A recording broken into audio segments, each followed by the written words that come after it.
wild, just a wild couple of weeks. I think when you get to June, you have the team on campus, the roster set, Alex returns, and then this dropped. So it was obviously tempting, and obviously the Lakers organization was just incredible. Once in a lifetime to be presented with an opportunity to lead one of the most storied franchises in sports.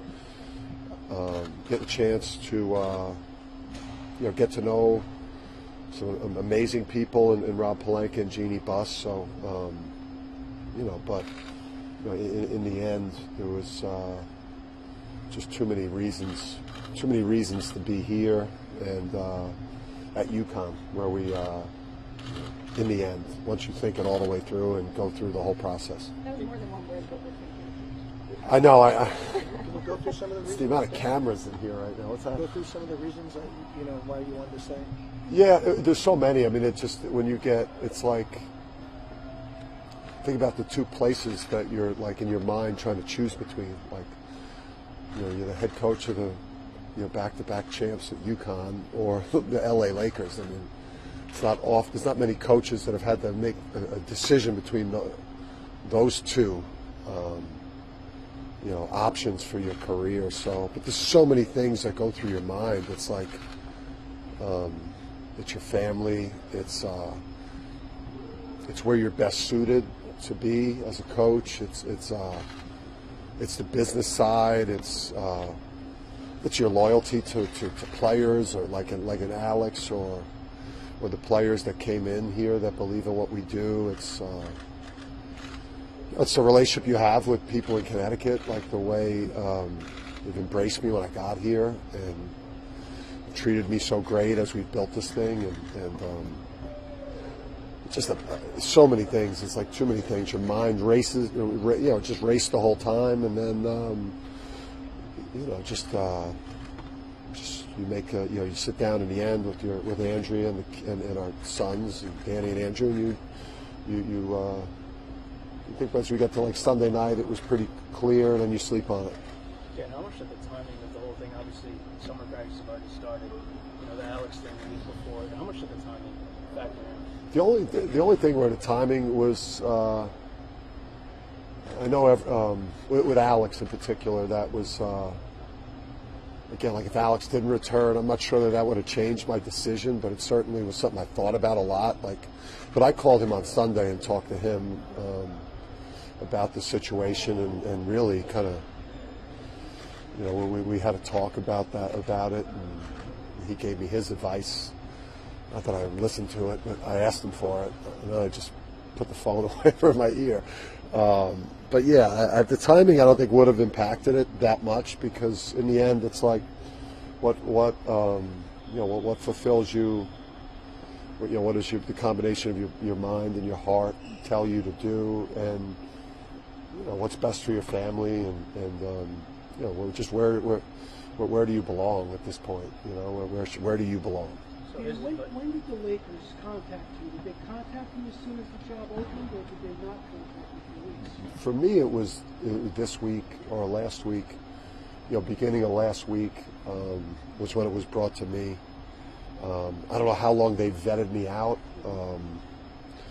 And then I obviously talked to a lot of these general managers because for the last couple of years we've had NBA players. So I've gotten a chance to know Rob the last couple of years, and grown to respect him because we've talked basketball and we've talked about our players. So I've had conversations with a lot of organizations over the last couple of years. So there was some familiarity going into probably Monday of last week.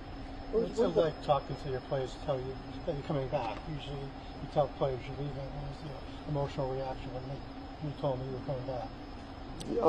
I mean, I felt horrible that the Thursday that we weren't when the news dropped, the timing of it. I didn't get a chance to kind of address it to them. Hey guys, this is an opportunity that I've got to look at and really evaluate and consider. And so I wanted to make sure that that things were very quiet until I met with them that day. And obviously, the players were excited.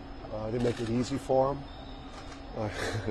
I had like a 20-minute meeting with them, and I used it to my advantage as a coach in terms of asking them for a heavy commitment.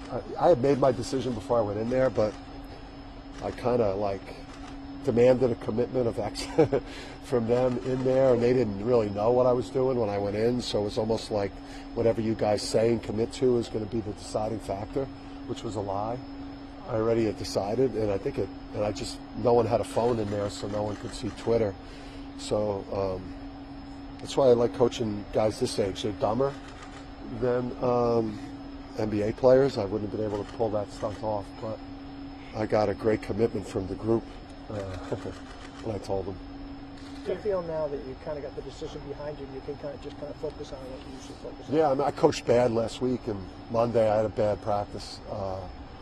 I was distracted, but I was on point today.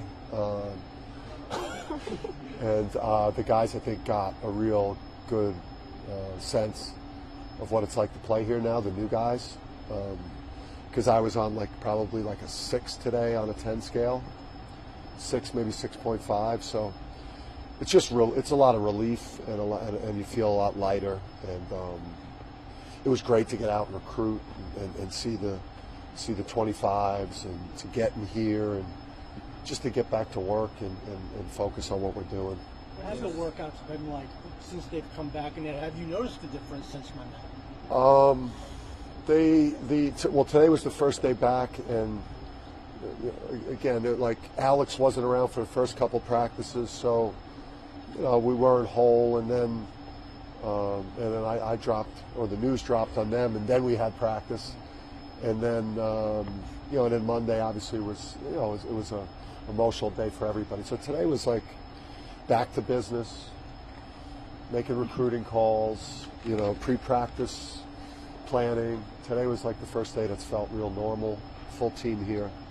Dan, is there any update on your contract situation and close finish line? Yeah, I mean that whole thing, I know that became a thing, and the whole finances of that was worked out between Dave and my agent probably 2 weeks ago, where I got the finalized what that looks like. Really, the only parts of that potentially could change are some of the other things, staff-wise. Again, I don't know, the NIL thing has just hit, so just language things, negotiating the buyouts and different things like that. Yeah, I mean, those things are just as important as the salary. You can pay assistants, the buyout terms, those things are just as important. Yeah. They are to me, and they always have been, and, I don't, it was, my leverage, again, this was something that, when the Lakers come calling, and, and you're the type of person that, is competitive and looking for challenges and wants to be the best the way I am. I mean, it was something that I really had to consider. For me, this was not, again, a leverage situation. I've won, back-to-backs, and and I've had plenty of leverage in the off season. But I do. Hopefully, we're able to finalize something that way soon and get the whole contract done. But I'm flattered by what Dave's put in front of me.